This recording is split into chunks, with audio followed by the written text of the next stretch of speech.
Our culture is fascinating because most people in America say they believe in God. They believe, I think most people would, a lot of people, maybe not most, but a lot of people in America would say, I believe in Jesus. Or would even classify themselves as Christians, if you will.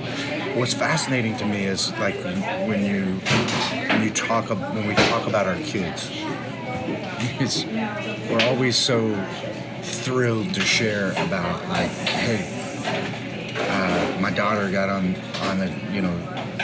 the cheer team. She's on the squad, or my son made the baseball team, or he pitched a no-hitter, or my kid got accepted into XYZ school.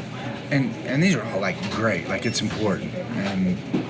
But like in the Word, like the Bible calls us to teach our kids about God. Like Deuteronomy chapter 6 couldn't get any clearer in when you sit down, when you walk along the road, when you eat together, whatever you're doing, talk about these things all the time. But it doesn't appear that in our culture that's really making it into our lives in the streams of what we believe. Like we're talking about everything else but the Lord.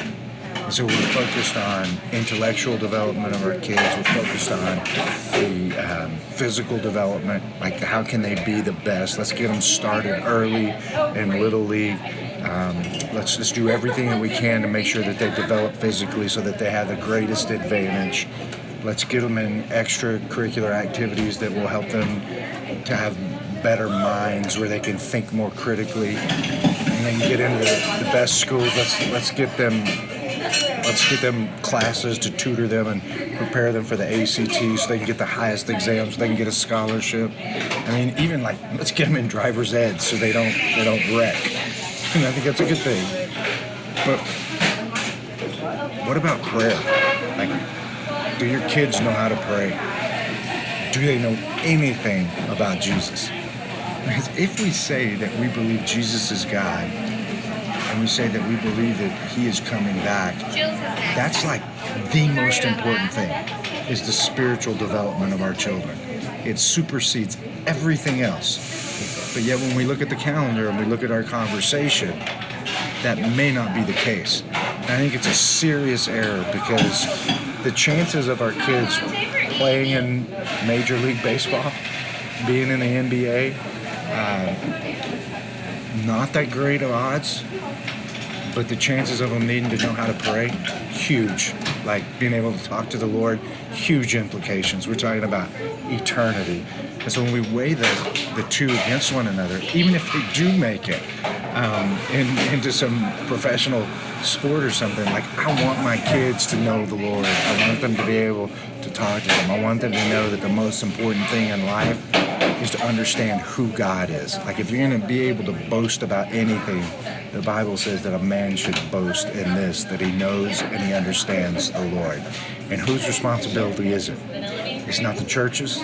It's not like the pastors. It's not the youth pastors. It's the parents. Like it's each one of our responsibility to pastor our kids that God chose to bring these souls into the world through our families. It's our responsibility to teach them the ways of the Lord.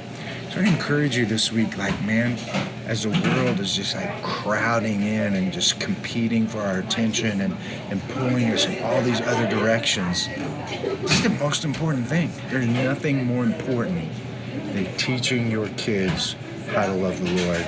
And I hope that you'll put that on the forefront of your mind, make it like the highest priority that you have as a parent, is to teach your kids how to fall in love with Jesus. And if you aren't doing that, man, all eternity is in the balance. It's the most important thing you could do for your kids, is teach them how to love the Lord. If you teach them everything else, Jesus said, what does it profit a man to gain the whole world and lose his soul? Make sure you're shepherding the souls of your kids in such a way that they come to know the greatest shepherd that ever walked on the face of the planet. I hope you have a great week, and we'll see you next time.